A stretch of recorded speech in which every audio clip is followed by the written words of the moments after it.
Thank you all for being here with us tonight. I'm going to go get my sermon. It's on the back of my chair. Thank you, Mary Jane, for reading for us. Mary Jane is a wonderful human being, and we're so lucky that she's here. So it is summertime, and it's raining. That is a very good recipe for low church attendance. We have people watching online. It's just a fact of life, Deborah. It's just, just what it is what it is. People are probably cozying up in their pajamas right now, enjoying a nice cool stretch in this heat wave that we've been having. But we have people watching online. I believe I saw Christine and Emily. Matt's parents are watching with us. They can't get on the chat. Neither can my parents, so which is funny. But our little fan club is here, which is wonderful. And we are going to dwell for a minute in the New Testament foundations of who we are. We talked about last week the Old Testament foundations of who we are as God's people. And I tried to do as best a job as I could of sugarcoating's not the right word, but there is a lot in the Old Testament that is bizarre, that is not something we should strive for. But I tried to tie those beautiful principles that Pastor Ann laid out in this amazing summer series plan that she created, like no big deal, like, oh, hey, I just made this last night, that we are divinely created people. I reminded you last week to look in the mirror when you get up in the morning or throughout the day, and instead of seeing your flaws or whatever you don't like about your appearance, you say, I am divinely created, because you are. We are all created by God in God's image. We are declared good by God, which I love. And also, we are in a covenant relationship with God. You see, in the book of Jeremiah, the people of Israel were nearing the end of a 70-year exile.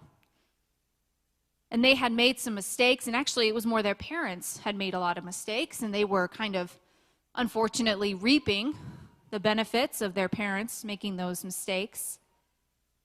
But even after all of that history and 70 years of being in Babylon, God reaches out to them through Jeremiah the prophet and says, I'm going to make a new covenant with my people. That even when you make mistakes, that you are forgiven always. That I love you deeply. And so we are in this covenant relationship with our Creator. Covenant usually means something like a promise of some sort, but essentially God promises us that God loves us deeply just as we are, and God forgives us when we mess up. I don't know about you, but I need to hear that every single day. But the Old Testament, and I've said this before, which is my favorite of the two. Does anyone have is a favorite? Is their Old Testament? Excuse me. Like Anne, Deborah, Bill is like, heck no. So the New Testament is most people's favorite if they had to choose. Jesus. It's Matt's favorite. I guess you guys don't have an opinion or something. I don't know. You're welcome to give it to me if I ask for it. But even though the Old Testament is my favorite, and even though I took a lot of seminary classes on it, and the New Testament ones, I was just not as stirred, as they say, I still would feel very incomplete if we didn't have our New Testament with us. Sometimes, I think someone joked to me that I'm very Jewish because I love the Old Testament so much. But I could never be a rabbi because there are so many pieces of the New Testament that are so critical in my walk with God and with other people. I could never imagine my life without it. For me, the New Testament, if I had to pick one overarching theme of the New Testament, it's how we live out our faith with other people. Because often we make the mistake thinking that our faith is something that just happens in our heads or in our private little conversations with God or in our angry mutterings, with God when things aren't going well that day. No, actually, our faith is lived out in how we treat other people. And thanks be to God, we have the New Testament, because if we just went with the Old Testament teachings on how to interact with other people, how to have Christian relationships, we would be in much trouble. Because the Old Testament has a lot of, there's God ordaining war on other countries, God ordaining bloodshed on other countries. Man, it's really going. There's a lot of very kind of silly but also I used the word stupid this morning, which I probably shouldn't have, but stupid royal drama with King David and many other. If you read through it, you just get tired of it because it just sounds like those soap operas you watch in the afternoon. And you also have family drama. We remember Joseph. He was sold by his brothers because they got jealous. Jeez. There's a ton of murder. There's a lot of pillaging other countries. Is something wrong? Okay. Oh, it's hail. Okay. Yeah. So I don't feel bad at this low attendance at all. Only nickel-sized. Okay. Aren't you glad we just got our roof redone? This is great.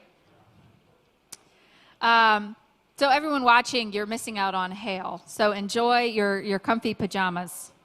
It's smaller now. Okay. So I don't know if there was hail in the Old Testament or not, but yeah. Thank you, Mary Jane. What a delightful tie. There was plagues in Egypt. Locusts, cicadas. Christine Zeiler in Baltimore, Maryland knows what that is. But my point is, overall, if we just had the Old Testament to teach us on how to interact with other people, we would be up a creek without a paddle. We would think that all of our neighboring countries are threats and that God is ordaining us to go to war with them. There are a few instructions on Deuteronomy about how to treat others, about treating the alien or the immigrant, treating the widow, the stranger, et cetera, et cetera. But that's a very small piece of a very large collection of books. So in the New Testament, what happens is teachings on living in community. Jesus Christ, the Messiah, is our teacher. And the reason that we celebrate so much at Christmas, the birth of Jesus, is this true miracle that God chose to come to earth in human form. That God chose to send God's Son, and God chose to allow God's Son to go through life as humans do, to grow up on this earth, to struggle like we do with all of our human issues. And Jesus had friends like we do, enemies. He probably had more enemies than you do. He was good at making enemies. But he struggled deeply with his humanity because God wanted to experience humanity and experience suffering and let us know that God indeed knows how we feel. So we have this amazing teacher in the New Testament whose life is laid out in the 4 Gospels. Bill's going to check on the hail again. Oh, it's bigger now. Okay. God's like, you will not preach. It's so distracting. It's like more distracting than people sleeping. Wow. Okay, I forget where I was. So our scripture in Matthew 3 that Mary Jane read for us so beautifully, it details how much God loved God's Son. Oh, I'm so sorry, everyone. It's just so distracting. God shows immense love and pride at Jesus' baptism. If any of you have children and they have been baptized, you kind of know that pride that you feel. I know my parents were very proud when I was baptized when I was 10 years old. And then I decided to do this in front of the church. It was a minister in the making, everyone. But God shows this immense pride at this beginning of Jesus' ministry. The heavens open, I believe, with sunshine and not with hail. But the Spirit alights on Jesus in the form of a dove. And this is God commissioning Jesus for this work, saying, "This is my Son with whom I'm well pleased." And what I love, there are many things I love about Jesus Christ, the Messiah, but one of them is despite this amazing title that he has, God's Son, God in the flesh, he does not act like a royal king, a human king at all. You know, we read through King David and his royal court and all of the drama that surrounded him and the flash and the pomp and circumstance and whatever that word is, and you know, David dancing in a loincloth kind of around the ark. There's none of that with Jesus Christ. Jesus Christ is a nomad. Jesus Christ is a missionary / minister with very little money. That is accurate. And that he's completely the opposite of what you imagine a king to be. And we don't have multiple wives with Jesus. You know, there is debate, of course, about, you know, Mary Magdalene, et cetera, et cetera. I recently watched the Da Vinci Code for the first time and was not impressed. But there's none of that. And there's one backstabbing. There is Judas, which we know very well. There's a little bit of drama. But Jesus is not about that drama. Jesus is about the ordinary people. You, me, those who are wealthy or in between or poor, those who have loved ones who are ill, those who are ill themselves, those people who work every day, whatever it was that they did, you know, a trade of some kind. They're just trying to raise a family. They're just trying to go to temple and follow kind of what everyone expects of them, but they struggle in finding their faith. And there is no part of society that Jesus leaves out. I mention this a lot in my sermons. But Jesus, he didn't leave out anybody. You could be asking for money at the gate of the temple. You could be lame with disease. You could be having these contagious sores on your body, and people avoid you like the plague. You could be a Samaritan, and you could be the mortal enemy of the Israelites. It didn't matter. Jesus didn't leave you out. But even more importantly, Jesus covered topics of all kinds in Christian relationships. What Christian relationships look like. Now, there is a lot that Jesus left out. I think I've said before, Jesus did not leave us a manual. You know, opportunity missed. But Jesus emphasized over and over and over again that our faith is not just lived out in our head, but it's lived out in our relationships with other people. We see this when he interacts with the Pharisees, who they get a really bad reputation. I don't think they were nearly as bad as, you know, they're not the villain here in the story. But a lot of their faith was in their head. in the laws that they had memorized, the rules. They were getting others to follow those rules, but they didn't really understand that your faith is also how you treat other people. And so you see this not just in the Gospels that retell Jesus' life. And a few weeks ago, Matt gave us a kind of an overview of the Gospels and all the differences in there. But you also see these in the letters that come after in the New Testament. What is Paul writing about to these people? They are struggling to get along. They are struggling to understand one another. I mean, this is a huge, huge issue in the Christian world. Because, we encounter so many different questions when we are living in community with one another.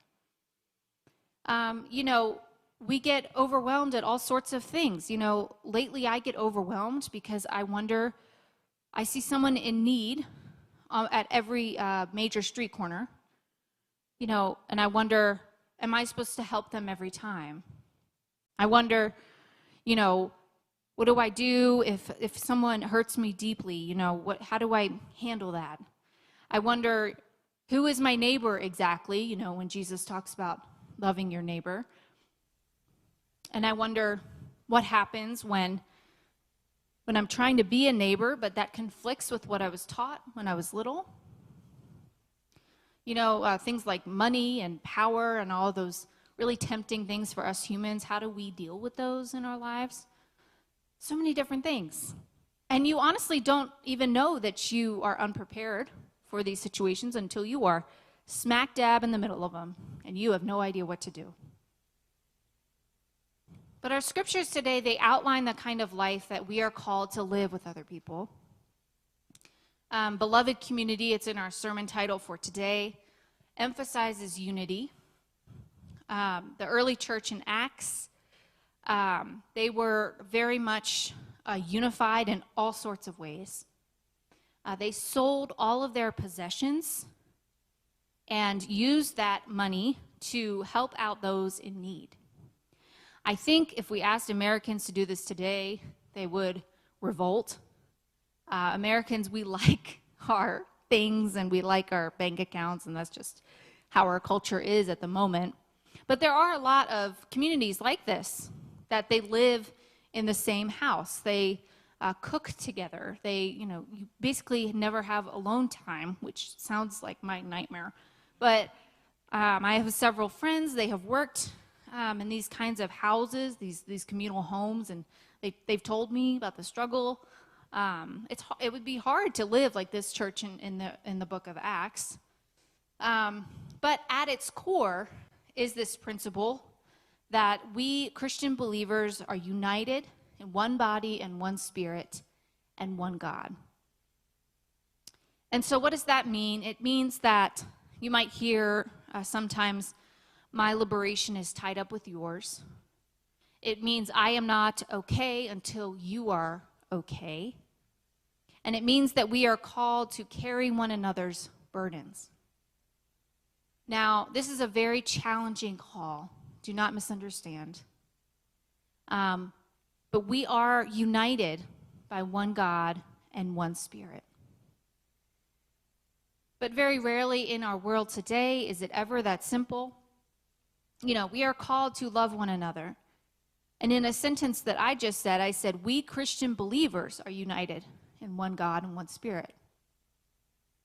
Well, often, our beloved community becomes much bigger than Christianity. And you may notice in your own circles, throughout your worlds, that Christians, they just have different interpretations of what this means. What does their beloved community mean? Who is a part of it? Who is not? Pretty basic one that is practiced very often is if you are not practicing the Christian faith, then you are not a part of the beloved community, as they say. If you're not baptized, then you can't partake in communion. I'm sure you can think of others, I called them dividing lines this morning. But just these different ways that we kind of demarcate, saying, okay, well, these people are part of our beloved community, but you're not quite there yet because you haven't done X, Y, or Z. So let's look a little bit wider at our religion for a moment of Christianity, not just Baptists, but Christianity as a whole. We have a large part of Christians who believe that if you do not profess Jesus Christ as your Lord and Savior, then you are not a part of the beloved community. But many, including myself, I believe that all religions point to the same divine, loving God. And people, they often are very surprised when I say that. You don't hear that often from clergy. It's just kind of unusual for a robed, well, I'm not robed right now, but robed clergy, ordained clergy to say that. And don't get me wrong, I do gladly always invite others to the teachings of Jesus Christ for how much they have changed my own life, and I encourage you to do the same. And I hope that my witness leads others to the teachings of Jesus. One of the highest compliments I ever got was, "You give me faith in organized religion. I will take it." But I have come to this conviction about other religions because too often religion becomes the very reason that someone is excluded from the beloved community or is treated without dignity. And now it might seem like not a big deal when we are, arguing about who can take communion or not. But this mindset can translate into much more dangerous consequences. For example, our world today, we see a lot of Islamophobia.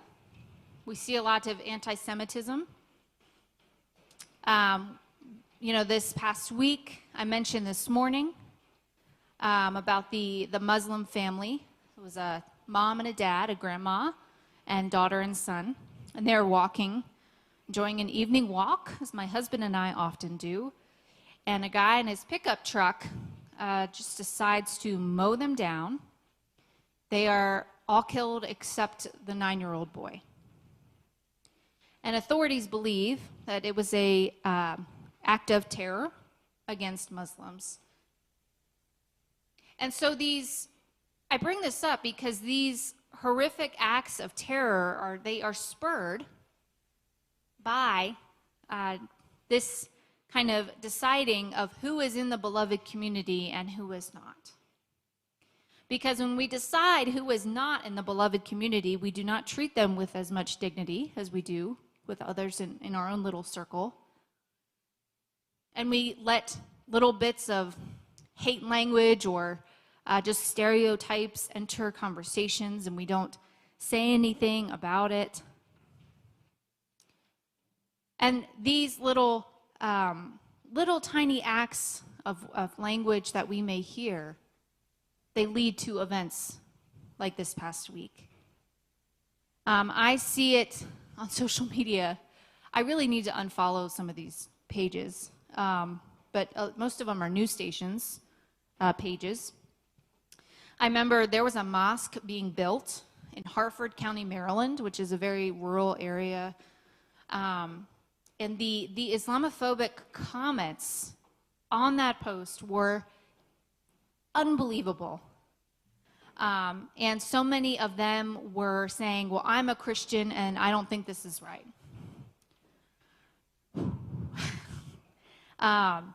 And I read a book, this is pre-pandemic, called Love Thy Neighbor, a Muslim doctor's struggle for home in rural America.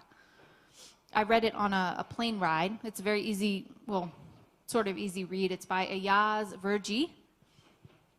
And he is a Muslim doctor. He arrived in a rural town shortly after the 2016 election and the Muslim ban and all that. And his experiences are horrifying. Just the hatred that his family experiences. And many of us know that there's plenty of anti-Semitism that still exists in our world today, part of our very dark world history. And we often hear about mosques and synagogues that either receive bomb threats or they are victims of acts of violence. And this is just hatred towards those who practice a different religion from us. This doesn't even get into the hatred of those who look different from us. But it stems from this decision that we have made internally about who is part of our beloved community and who is not. And so this decision that we make, it is crucially important, crucial. And we are called to love not just Christians. That is one of my convictions. It may not be yours. You know, it's just something you may have to work out on your own. We are called to love not just those who call ourselves Baptist, not just those who are here worshiping with us, not just those who look like us. We are challenged by Jesus Christ, the Messiah, to love and care for all people. All people. And I truly believe that the world is united by one God and one Spirit. And people have different religions and different roads to get to that one God. And I think God sees all of our divisions that we have created and the hatred that is a result of them and just cries. So as Baptists, we have this foundation of the beloved community. We are called to love one another. But we do need to examine for ourselves, what does beloved community mean to you? Because it's a very churchy word, and we pastors throw it around, and you're like, don't really know what that is. What does it mean for you? Or rather, who does it mean for you? Who is included in your definition of beloved community? Because this definition of ours, whether you know it or not yet, it influences your behavior, influences my behavior. It influences those immediate judgments that we make about people and influences how we treat people. So yes, it is an important question to ask. Who is a part of your beloved community? Is it Calvary Baptist Church? Is it another church that you worship with online? Is it, I don't know, your neighborhood association or your group of best friends? Is it anyone who's a Christian is a part of your beloved community? Whatever comes up in your mind, explore it without shame or guilt here, but explore it with honesty. I think this is just so important for us to dwell on when we talk about this. And this beautiful principle of living in community with one another, it lays the foundation of who we are as God's people. And it is a gift given to us by God through the example of Jesus Christ. And this loving God calls us to love others as a part of God's beloved community, especially when it is hard.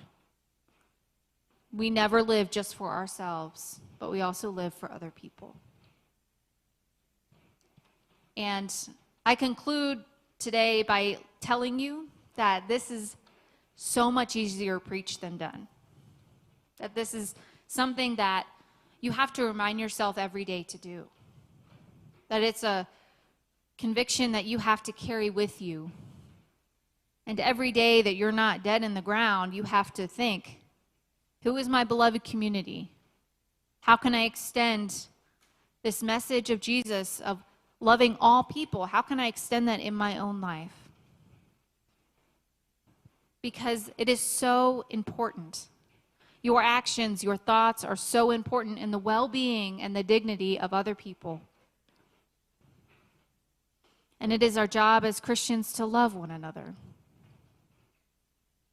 even when they practice a different religion, even when they look different than us. We are called to love them. And I invite you, if this is challenging for you, please talk to me about it. It is difficult. It is very difficult sometimes. But it is a call. It is a challenging call. Now, let us continue worshiping together. We have drums from above that we didn't ask for. But our next song is, I believe it's What a Beautiful Name. It's one of my favorite songs, just praising Jesus. And I invite you to stand if you'd like, or you can remain sitting. It's totally up to you. But let's continue to worship.